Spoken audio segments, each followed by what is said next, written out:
ಹೇಳಿ ಸರ್, ಏನು ಹೇಳಿ ಸರ್. ಮೂವಿ ನೋಡಿದ್ರಾ ಟಾಕ್ಸಿಕ್? ಮೂವಿ ನೋಡ್ಕೊಂಬಂದ್ರಿ ಸರ್, ಫ್ಯಾನ್ ಶೋ ನೋಡ್ಕೊಂಬಂದ್ರಿ. ಹೇಗನ್ನಿಸ್ತು ಸರ್? ಸರ್ ಮೂವಿ ಬಂದು ಹೇಗೆ ಅನಿಸ್ತು ಅಲ್ಲ, ಮೂವಿ ನೋಡ್ಕೊಂಬನ್ನಿ, ನಿಮಗೆ ಗೊತ್ತಾಗುತ್ತೆ, ಬೇರೆ ಲೆವೆಲಲ್ಲಿದೆ ಸರ್.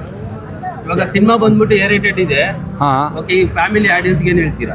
ಫ್ಯಾಮಿಲಿ ಆಡಿಯನ್ಸ್ಗೆ ಏನು ಹೇಳ್ತೀನಿ ಅಂದರೆ ಸರ್, ಇವಾಗ ನಾವು ನೋಡ್ಕೊಂಬಂದ್ರಿ ಯೂತ್ಸು, ಇದರಲ್ಲಿ ಹುಡುಗಿರು ಬಂದಿದ್ದಾರೆ, ಆಂಟಿಗಳು, ಅಕ್ಕಗಳು ಎಲ್ಲ, ನನ್ನ ತಂಗಿದ್ರು ಎಲ್ಲರೂ ಬಂದಿದ್ದಾರೆ, ಎಲ್ಲರೂ ನೋಡಿದ್ದಾರೆ ಮೂವಿ.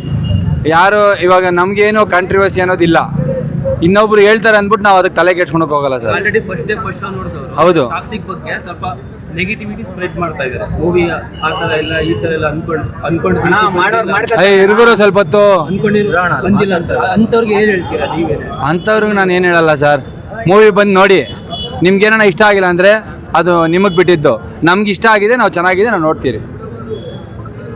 ಚೆನ್ನಾಗಿದೆ ಅಲ್ಲ, ಸಕ್ಕತ್ತಾಗೈತೆ ಅಣ್ಣ.